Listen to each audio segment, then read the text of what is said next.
Hello hello and welcome everyone, welcome to Acadhub. तो आज हम पढ़ने वाले हैं क्लास 6th सिविक्स का फर्स्ट चैप्टर जिसका नाम है अंडरस्टैंडिंग डाइवर्सिटी। बहुत ही सिंपल तरीके से चैप्टर को पढ़ेंगे with this super duper PDF. अब देखो ये चैप्टर तो बहुत बड़ा है, पढ़ाने पे आओ तो 1 घंटा 2 घंटा कितने में भी पढ़ लो, बट हम ऐसे नहीं पढ़ने वाले ना। हमने क्या बनाया आपके लिए, अपने आपके बड़े भैया ने बनाई है ये स्पेशल पीडीएफ। ओनली मेन चीजें टिक मिलेंगी, वो पढ़ेंगे 10-15 मिनट में चैप्टर को खत्म कर डालेंगे और अच्छे समझ लेंगे। ठीक है जी, तो चलो शुरू करते हैं। In this chapter you will learn. अब पहले ही तो देखिए इस चैप्टर में पढ़ना क्या है, थोड़ा सा देखो भाई। पढ़ाई दो तरीके होती है, एक होता है आपका टीचर स्टाइल, एक होता है आपके बड़े भैया स्टाइल। टीचर स्टाइल कौन सी पढ़ाई होती है? फॉर्मल होती है, आप पूरा चैप्टर रीड करते हो, समझते हो, फिर क्वेश्चन आंसर लिखते हो और ऐसे चैप्टर। बट उसमें बात क्या है, वो एक ही बार होता है, टीचर पढ़ा के चला जाता है। बड़े भैया स्टाइल पढ़ाई होती है बहुत मस्त। जब आपके पेपर आने वाले होते हैं, आप अपने बड़े भैया से समझते हो चैप्टर पूरा, वो आपको अपने एक्सपीरियंस से ये भी बता देते हैं कि भाई ये चीज़ ना भाई याद रखियो, जिंदगी में तेरे बहुत काम आएगी, हम तो बता रहे हैं 8th 9th 10th 11th सब जगह पढ़नी पड़ेगी। तो उससे आपको ना मज़ा आ जाता है, चैप्टर का फील मिल जाता है, ये भी समझ में आ जाता है कि मार्क्स कैसे लाने। तो इस चैनल पर आपको मिलने वाली है फुल ऑन बड़े भैया स्टाइल पढ़ाई। तो अगर अभी तक नहीं सब्सक्राइब करा है तो फटाफट सब्सक्राइब कर लो, सारे सब्जेक्ट मिलने वाले हैं यहाँ। ठीक है, अब शुरू करते हैं। चैप्टर में क्या हम पढ़ेंगे, देखो डाइवर्सिटी का मतलब क्या होता है। डाइवर्सिटी का मतलब होता है भिन्नता, यानी कि डिफरेंट होना। हम सब कैसे अलग हैं फिर भी हम सब साथ रहते हैं। In this chapter you will learn that people are different from each other in many ways. Not only they look different, but they might also belong to different regional, cultural, religious background. These different enrich our life in many ways and also make them more fun. हम सब एक दूसरे से कितना अलग है। ठीक है, कोई आपका जो दोस्त है वो हिंदू हो सकता है, मुसलमान हो सकता है, वो आपसे लंबा छोटा मोटा पतला कैसा भी हो सकता है, या फिर वो इंटर कल्चरल, भाई कोई आपका इंटरनेशनल फ्रेंड हो सकता है। तो ये सब क्या है, ये सब हमारे बीच के डिफरेंस ही तो है। और वो आपसे रिच हो सकता है, वो किसी और कास्ट का हो सकता है। ये सब क्या है, ये सब डाइवर्सिटी में आता है। All these different people who come from different kind of background belong to all kind of religion and cultural help to make India so interesting and diverse. तो हमारा इंडिया कैसा है, बहुत डाइवर्स है। ठीक है, what does diversity add to a life, diversity हमारी life में क्या ऐड करती है, ये सब हम इस चैप्टर में पढ़ेंगे। तो चलो विदाउट एनी डिले कर देते हैं आप चैप्टर स्टार्ट। सबसे पहले we not only don't look exactly like each other but also differ in terms of the language we speak, our cultural backgrounds, the religious rituals. तो सबसे पहले हम अपने आसपास देखो, अपने आसपास आप देखोगे तो आपको पता चलेगा कि हम सब एक दूसरे से ना केवल सिर्फ अलग दिखते हैं, बल्कि हम किस किस में अलग हैं। हम जिस तरीके की भाषा बोलते हैं, ठीक है आपके साथ वाला हिंदी बोल रहा है बट मे बी भाई वो बंगाली हो तो उसको बंगाली भी आती हो पर आपको नहीं आती है। आप वो पंजाबी हो, ठीक है। कल्चरल बैकग्राउंड, उसका बैकग्राउंड कुछ और है। रिलीजियस रिचुअल, वो हिंदू मुसलमान सिख ईसाई कुछ भी हो सकता है। तो ये सब क्या है, हम सब एक दूसरे से किस तरीके से अलग हैं, मतलब ये हमारा क्या डिफरेंसेस हैं।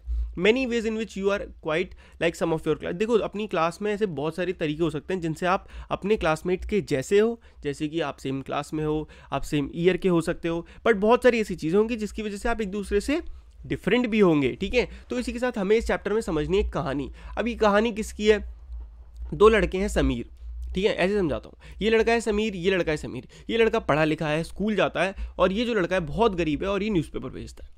समीर रोज़ इस रोड से जाता था जनपद की, और ये जो दूसरा समीर है ये यहाँ पे न्यूज़पेपर बेचता था। जैसे ही वो इस समीर को देखता था, और हमेशा वो क्या करता था, उसके लिए इंग्लिश न्यूज़पेपर निकाल लेता था कि अरे न्यूज़पेपर ले लो, ये ले लो, आज की ताज़ा खबर, आज की ताज़ा खबर, और इंग्लिश हिंदी वर्ड्स बोलने लगता था। एक दिन ऐसे ही टाइम पास में इस वाले समीर ने क्या करा, इससे बोला अच्छा लाओ हिंदी न्यूज़पेपर है। और ये शॉक्ड हो गया, बोला आपको हिंदी आती है? अरे ये बोला अरे ऐसी क्या बड़ी बात है यार, मुझे हिंदी अच्छे से आती है और मुझे हिंदी लिखना आता है, पढ़ना आता है। बोला आप तो एकदम अंग्रेज दिखते हो बाबा। तो बोला अरे नहीं है, मैं तो भाई स्कूल में हिंदी पढ़ते हैं हम। बोला स्कूल में हिंदी? इसने बोला मेरे स्कूल में हिंदी एक सब्जेक्ट है। तो ये समीर बोला ये सब्जेक्ट क्या होता है? बस इतना कह के वो चला गया। अगले दिन वो फिर आया। अब ये देख रहे हो, ये रिच बंदा है, ये इतना गरीब है, इनकी कोई तालमेल नहीं है, ये पढ़ा लिखा नहीं है, ये पढ़ा लिखा है। फिर भी ये क्या हुआ, अगले दिन इससे बात करने के लिए रुक गया दोनों समीर। इसको बताने में बोला बाबा आपने बताया नहीं कि वो क्या होता है सब्जेक्ट। बोला अरे कुछ नहीं, सब्जेक्ट मतलब जिसको आप पढ़ते हो। ठीक है, तो ऐसे बात होने लग गई। अब एक जैसे से आप रोज़ आता, ये रोज़ बात होने लग गई। धीरे धीरे इसने बताया अब आपका नाम क्या है? मेरा नाम समीर है। बोला अरे मेरा नाम भी समीर है। और भाई ये धीरे धीरे क्या हो गया, इनकी दोस्ती हो गई। तो इससे हम क्या देख रहे हैं कि भाई कैसे कैसे दोनों के बीच में कितने डिफरेंसेस आ रहे हैं स्टिल, बट वो जो दोनों के बीच की दोस्ती है वो चलती जा रही है। अब देखो आगे क्या हुआ। ये देखो यहाँ पे था भैया, ये सब्जेक्ट क्या चीज़ है, English word sound strange, oh is just something, ये भी हमने कर लिया। वेयर इज योर, उसके बाद देखो वो बताता है कि मैंने कब से काम करना शुरू करते, जब मैं इत्तू सा था, मैं तो तब से काम कर रहा हूँ, मैं तो कभी स्कूल ही नहीं गया था। First my mother use to come with me, पहले मेरी जो मम्मी थी वो मेरे साथ आती थी, बट अब तो मैं अकेले करता हूँ। तो समीर पूछता अरे अब तुम्हारी मम्मी कहाँ है, ठीक है। I heard him yell off from somewhere behind me. She's in Meerut with the rest drowned out. तो लाइट चेंज मतलब अब भाई वो ट्रैफिक लाइट पे खड़ा था ना, पहले रेड लाइट थी, एकदम लाइट ग्रीन हो गई, तुरंत वो चला गया समीर, बट वो उसने पीछे से चिल्लाते हुए सुना कि वो मेरठ में है, बस इतना ही, और उसके बाद वो चला गया। My name is Sameer, he said the next day. अगले दिन वो फिर मिले, ठीक है। उसके बाद क्या हुआ, व्हाट्स योर, उसने बताया अरे मेरा नाम भी समीर है, एकदम उनकी आंखें चमक गई। You know you are Sameer Ek and I am Sameer दो। तो उसने ऐसे बोल दिया अरे ठीक है तुम्हारा नाम आज Sameer Ek, he said trampoline something like that. I answered then हाथ मिलाओ समीर दो। तो उसने क्या बोला, लाओ भाई समीर दो, हाथ मिलाओ, आज से हम क्या होगा दोनों, समीर समीर हम दोनों क्या होगा, दोस्त हो गए। Like a little I could still feel its warmth as I cycled away. और उसके बाद अगले दिन वो फिर चला गया। अब लास्ट डे की स्टोरी बताते हैं आपको, यहाँ से ध्यान देना। अगले दिन क्या हुआ, did not have usual smile, उसके मुंह पे क्या था, स्माइल नहीं थी। मतलब जब वो गरीब वाले समीर से मिला, there is a trouble in Meerut, he said. मतलब आप देख रहे हो समझाना क्या चाहते हैं हम, कि भाई एक ऐसा बंदा जो अच्छा खासा अमीर है, गाय उसके पास साइकिल है, सब कुछ बढ़िया, वो इतने गरीब बंदे से धीरे धीरे दोस्त बन गया। उसने बोला क्या हो गया यार, तो वो बोला अरे आज बहुत दिक्कत हो गई मेरठ में। उन्होंने क्या हो गया, many people are being killed, वहाँ पे दंगे हो गए, लोग मर रहे हैं। मैंने हेडलाइंस में देखा कि वहाँ पे आपसी मतलब जो धर्मों वाले पंगे हो जाते हैं ना, दंगे, वो हो गए हैं। बट समीर जैसे ही उसने बोलना शुरू किया तो उसने बताया आई एम मुस्लिम समीर। तो उसने बताया कि मैं एक मुस्लिम हूँ, and all my people are in Meerut. और उसने बोला मेरे सारे लोग कहाँ हैं, मेरठ में। His eyes filled with tears, और वो उसकी आंखें आंसुओं से भर गईं, और उसका जो कंधा था मैंने पकड़ा और वो ऊपर ही नहीं देख रहा था।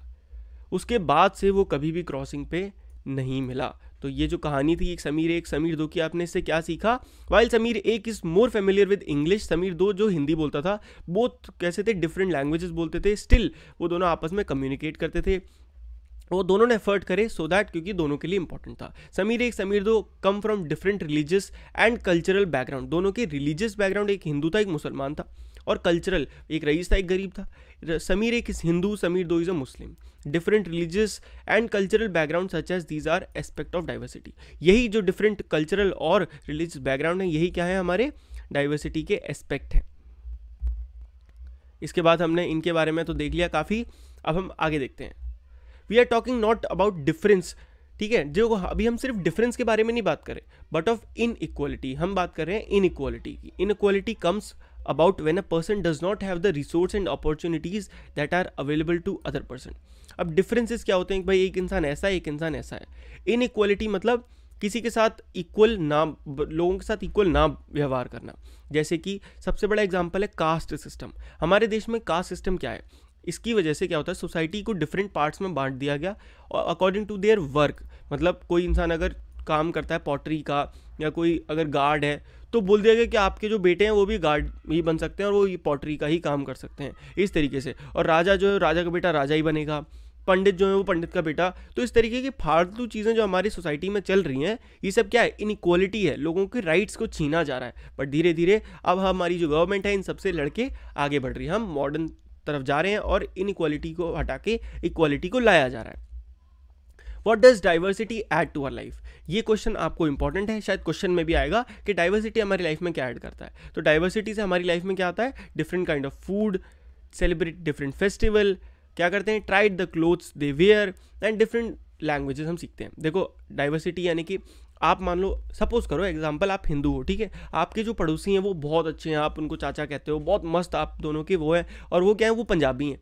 तो जब उनके यहाँ कोई फेस्टिवल आया तो आपने खूब मस्त मनाया, जब आपके यहाँ दिवाली आई तो उन्होंने मनाई। तो ये क्या है, आप एक दूसरे के डाइवर्सिटी से अपनी लाइफ को अच्छा बना रहे हो, मज़ेदार बना रहे हो, नए कपड़े ट्राई कर रहे हो, कभी आप पगड़ी पहन रहे हो, कभी वो आपके अलग अलग स्टाइल की साड़ियाँ, मतलब ये सब आप समझ रहे हो ना, ये सब क्या है, कल्चरल डाइवर्सिटी। अब हम देखते हैं बुक्स की। People who write stories get their ideas from all sort of places. अब जो लोग कहानियाँ लिखते हैं उनको आइडियाज़ कहाँ से आते हैं, बहुत अलग अलग तरीके से आते हैं, बुक्स से, रियल लाइफ से, इमेजिनेशन से। अब देखो कुछ लोग फॉरेस्ट के पास रहते थे तो उन्होंने अपनी कहानी का जो टाइटल थे या टॉपिक थे वो चूज़ क्या करें, जानवरों के बारे में लिखना। कुछ लोग रियल लाइफ वैसे पास में रहते थे लोगों के, तो उन्होंने किसके बारे में लिखा, राजा महारानियों की कहानियाँ लिखी उन्होंने। कुछ लोग अपने बचपन की कहानियाँ। तो ये सब क्या हो रहा है, अलग अलग कहानियाँ लिख रहे हैं ना। बट अगर आप सोचो इन स्टोरी, और ये कहानियाँ कब लिख पाए, जब एक राइटर कहीं रहता था एक जंगल के पास। बट आप सोचो इन सारे राइटर्स को या रीडर, कहानी जो पढ़ने वाले लोग हैं, इनको फिक्स कर दिया जाए। कहाँ फिक्स कर दिया जाए, इनसे बोल दिया जाए कि आप एक ही जगह रह सकते हो, कहीं नहीं जा सकते। और एग्जाम्पल के तौर पे एक ऐसी जगह जहाँ पे रेड और वाइट ही कलर हो बस, या फिर एक ही खाना खा सकते हो, या फिर एक दो ही जानवर हैं बस, डियर और कैट। तो भाई सिंपल सी बात है, अगर कोई इंसान ऐसी जगह रह रहा है जहाँ सिर्फ रेड वाइट कलर है, तो उसकी कहानी में भी हमेशा सिर्फ रेड और वाइट ही चीज़ें रहेंगी। हमेशा वो पोटैटो खाता तो पोटैटो ही लिख पाएगा, उसके अलावा जब उसे पता ही नहीं है तो वो कैसे लिखेगा। तो इससे क्या होता है, इस डाइवर्सिटी की वजह से हमारी जो स्टोरीज हैं बहुत अच्छी हो जाती हैं, क्योंकि हम उनमें अलग अलग चीज़ों को ऐड कर पाते हैं। Now let's talk about diversity in India. India is a country of many diversities. हमारे देश में बहुत ज़्यादा डाइवर्सिटीज़ हैं। हम बहुत सारी अलग अलग लैंग्वेज बोलते हैं, अलग अलग तरीके का खाना खाते हैं, अलग अलग फेस्टिवल सेलिब्रेट करते हैं, और अलग रिलीजन, मतलब बहुत सारे रिलीजन भी होते हैं। ठीक है, how do we explain diversity. अब डाइवर्सिटी को कैसे समझा जाए, देखो मैं समझाता हूँ। आज से बहुत 100 साल पहले लोग क्या करते थे, एक जगह से दूसरी जगह जाते थे। क्यों? क्योंकि भाई कहीं पे ड्रॉट, सूखा पड़ गया, कहीं बाढ़ आ गई, तो दूसरी जगह।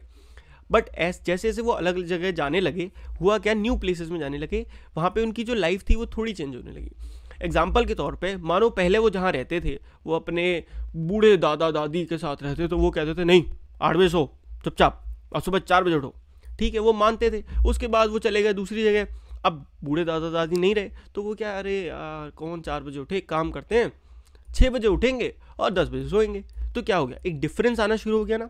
इन्होंने बोला ऐसे कपड़े पहनो, ये यहाँ पे आके चिल हो गए, अरे यार कौन है इतने भारी कपड़े पहने, थोड़े कम कपड़े पहनो।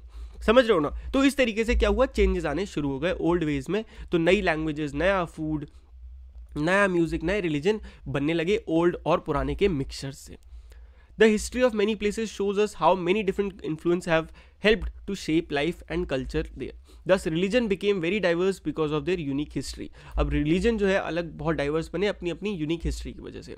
Similarly, diversity also come about when people adapt their lives to the geographical area. अब ये जो diversity है किस पे depend करती है? पहला depend करती है unique histories पे, religion की, और दूसरा geographies पे. कैसे करती है आओ ये समझते हैं कि विद दो चीज़ों के एग्जाम्पल से। Not only do people have different clothing, eating habit, but even the kind of work they do are different. Geography के अकॉर्डिंग इसको हम समझते हैं किसके, हाँ जी, तो हम बात कर रहे थे हिस्टोरिकल और जोग्राफिकल फैक्टर्स कैसे इन्फ्लुएंस करते हैं हमारी डाइवर्सिटी या फिर एक रिलीजन की डाइवर्सिटी को। इसको समझेंगे केरला और लद्दाख के एग्जाम्पल से। ठीक है, तो इनके बारे में हम फटाफट थोड़ा थोड़ा पढ़ेंगे। अब देखो केरला एक ऐसी जगह, बहुत ज़्यादा ठंडी जगह है। कहाँ पे पड़ता है, लद्दाख की बात करते हैं पहले। कहाँ है, डेजर्ट में है, माउंटेन जम्मू कश्मीर के पास। यहाँ पे बहुत ही कम एग्रीकल्चर होता है, क्योंकि यहाँ पे ना कोई बारिश आती ना ऐसा मौसम है। ज़्यादातर पार्ट यहाँ पे बर्फ़ ही पड़ी रहती है। बहुत ही कम ट्रीज़ हैं जो यहाँ पे हैं। जो यहाँ पे ड्रिंकिंग वाटर के लिए लोगों को किस पे डिपेंड करना पड़ता है, आइस को पिघलाने पे। यहाँ के जो लोग हैं शीप और गोट पालते हैं। क्या पालते हैं, शीप और गोट पालते हैं। Goat in this region are special because they produce pashmina wool. और गोट क्यों पालते हैं, यहाँ पे की जो गोट हैं वो पश्मीना वुल प्रोड्यूस करती है उनके बालों से। ये जो वुल है बहुत ही महंगी होती है और बहुत ही ज़्यादा अच्छी क्वालिटी की मानी जाती है। ठीक है, pashmina shawls are chiefly woven Kashmir, mainly Kashmir में बनाई जाती हैं। यहाँ के जो लोग हैं अक्सर क्या खाते हैं, meat and milk product like cheese, butter etcetera. यहाँ की जो फैमिलीज़ हैं, ज़्यादातर फैमिलीज गोट अपने घर पे रखती हैं। Desert did not mean that Ladakh did attract its share of traders. देखो यहाँ पे जो डेजर्ट है इसका मतलब ये नहीं कि यहाँ बहुत सारे लोग घूमने आते हैं, क्योंकि यहाँ बहुत ही ठंड वाला डेजर्ट है। इसके अलावा और देख लेते हैं, इसके अलावा Buddhism reached Tibet via Ladakh. Buddhism जो है वो तिब्बत पहुंचा था लद्दाख होते हुए। Ladakh is also called little Tibet. Ladakh को क्या माना जाता है, लिटिल तिब्बत भी कहा जाता है। Islam was introduced in this region more than 400 year ago. Ladakh में इस्लाम धर्म जो है, मुसलमानों का धर्म जो है वो 400 साल पहले इंट्रोड्यूस हो गया था। Ladakh has very rich oral tradition of song and poem. यहाँ का बहुत अच्छा सॉन्ग एंड पोएम का ट्रेडिशन है। अब आपने देखा यहाँ का ट्रेडिशन कैसा था। केरला की बात करते हैं। केरला एक स्टेट है जो कि हमारे इंडिया के साउथ में बसता है। किसके हिल्स हैं इस पे, और ये कोस्टल एरिया के किनारे है, यानी कि एक तरफ सी है। Cloves and cardamom are grown here, यहाँ के आपके स्पाइसेस यानी कि मसाले जैसे कि पेपर, क्लोव, कार्डमम, ये सारी चीज़ें यहाँ उगाई जाती हैं. It is the spices that made this region, क्या बना 2000 मेड दिस रीजन, ओह कहाँ गया, नीचे, and attractive place for traders. Jewish and Arab traders were first to come here. तो बहुत साल पहले यहाँ पे अरब ट्रेडर्स आ गए थे, किसकी वजह से, क्योंकि यहाँ स्पाइसेस उगते हैं. The apostle of Christ and Thomas is believe to have come here nearly 2000 years ago. यानी कि यहाँ पे जो ओल्ड क्रिश्चियन कम्युनिटी थी वो भी बहुत पहले आके बस गई थी. Many Arab traders also came and settle down here. Ibn Battuta एक बहुत ही फेमस ट्रैवलर था जो यहाँ आया था 700 years ago. Wrote a travelogue which he describe the lifes of Muslim. जो आया था उसने केरला में रुक के मुस्लिम्स की लाइफ के ऊपर एक ट्रैवलॉग पूरा लिखा था, किताब लिखी थी. ठीक है. उसके बाद Portuguese. The Portuguese discovered the sea route to India from Europe when the Vasco da Gama landed with this ship here. Vasco डा गामा जो था, जो इसने इंडिया को डिस्कवर करा था, मतलब इंडिया का रास्ता ढूंढा था पूरी दुनिया से, वो भी सबसे पहले केरला में ही आया था. Because of all these various historical influences people in Kerala practice different religion. इसकी वजह से केरला में बहुत सारे धर्म जैसे जूडाइज्म, इस्लाम, क्रिश्चियनिटी, हिंदुइज्म, बुद्धिज्म, ऐसे अनेक तरीके के धर्म मिलने लगे. The fishing nets used here look exactly like Chinese fishing nets and are called cheena vala. यहाँ पे जो फिशिंग नेट है एकदम चाइनीज फिशिंग नेट जैसे देखने में लगते हैं, जिनको चीना वाला कहते हैं. Even the utensil used for frying is called चीना चाटी. यहाँ की जो चीज़ें उनको भी ऐसे कहा, नाम अलग अलग हैं. यहाँ के जो लोग हैं ज़्यादातर राइस खाते हैं, फिश खाते हैं और वेजिटेबल्स खाते हैं. तो हमने भाई देखो, इन शॉर्ट कहने का मतलब ये है कि बहुत ही ज़्यादा डिफरेंस है लोकेशन की वजह से. एक कहाँ है, एक आपका बहुत टॉप में, बहुत ठंडी जगह, वहाँ बहुत ट्रेडर्स नहीं आते, कोई बिजनेस नहीं होता, कम लोग हैं, कम डाइवर्सिटी है. केरला में आपके बहुत अच्छा मौसम है, बहुत ट्रेड होता है, जिसकी वजह से बहुत अच्छी खासी डाइवर्सिटी है. Both religions were influenced by Chinese and Arab traders. It was geography of Kerala which allowed for the cultivation of spice and special geographical location of Ladakh and its wool that drew traders to these religion. to these region. Thus history and geography are often tied in cultural life of a religion. तो इसमें पहले आपको दोनों की similarities बताई हैं. क्या कि भाई वहाँ पे अलग अलग चीज़ों की वजह से, जैसे एक में पश्मीना वुल की वजह से थोड़ा बिजनेस होता है और वहाँ पे स्पाइसेस की वजह से, जिसकी वजह से दोनों रीजन में ट्रेडर्स आते हैं. तो हिस्ट्री और ज्योग्राफी कैसे इन्फ्लुएंस हो रही है. इसके अलावा अब बात करते हैं डिफरेंसेस की, आर प्रेजेंट लाइफ्स. इसके अलावा ये भी बात करते हैं कि भाई अभी हमने ये तो समझा कि हिस्ट्री से कैसे हमारी लाइफ डिफरेंशिएट होती है, बट प्रेजेंट की बात करते हैं.